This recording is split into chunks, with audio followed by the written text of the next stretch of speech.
And what was the foundation that, remember you hosted that event? Oh, the Atlantic Council. The Atlantic Council, that's right. That's another good one. Yeah, the Atlantic Council. They distanced themselves from you publicly, but not privately. No, I mean, the Atlantic Council actually made a statement, which we have. So the Pakistan Today said, Atlantic Council walks away from the Srivastava, from Srivastava. Not true. Atlantic Council actually wrote to them and said, that's not true. Please correct your reporting. We came to an amicable, we walked away because this was at the height of this. Yes, they wrote to him, but they didn't say it publicly.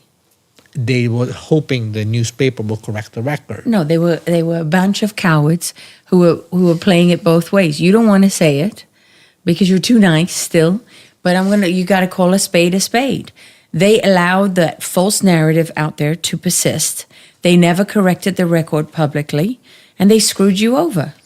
After taking $1 million from you. Yes, and I think, and I tell you, I realize this now, all these think tanks that are out there, a lot of them, they are just giant funnels of foreign money. They are walking FARA violations. They're full of spies. They are full of spies, and they are walking FARA violations. Of course they are. They are nothing but tools of foreign states. They're influence operations. Influence operations that are run by and yes, under the cover of being academia or humanitarian organizations and so on and so on. I mean, and they're also money laundering operations. They make me sick. Honestly. Yeah, they make me sick too. I remember going to one of these events, and that's why I hate wearing ties and suits and stuff like that, because it just makes me, it creates a distance, and a veneer of civility. A veneer of civility, which is absent from how they really behave. And so I went to one of these events.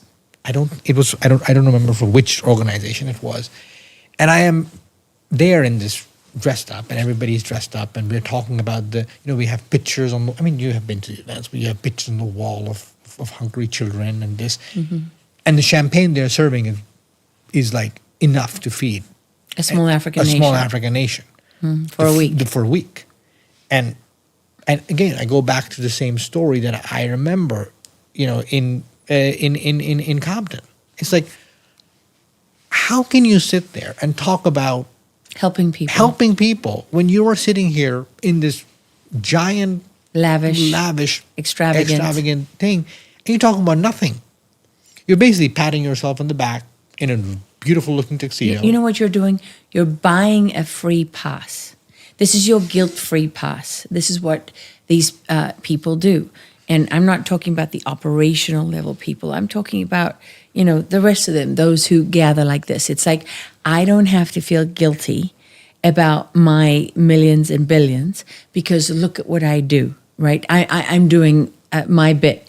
But it's a reward system because in that world, right, they've created a currency out of, so-called giving. So if you are there and you display it, you rise within that system. Whether you actually help someone or not is irrelevant. They don't worry too much about what happens to that money. They don't worry that none of the environmental organizations that say that they're there to save an animal ever saved an animal. You go to events where they say we're building wells in Africa, but nobody looks at Africa and says, wait a minute, 10, 20, 30, it's 40, wait, it's 50 years on from building wells. And what has happened to the access to clean drinking water in Africa in that time? It's sad. I've been... Or across the developing world? Is it any better? I have been... It's not. It's not at all. So where's the money going? It's not going where they say it's going.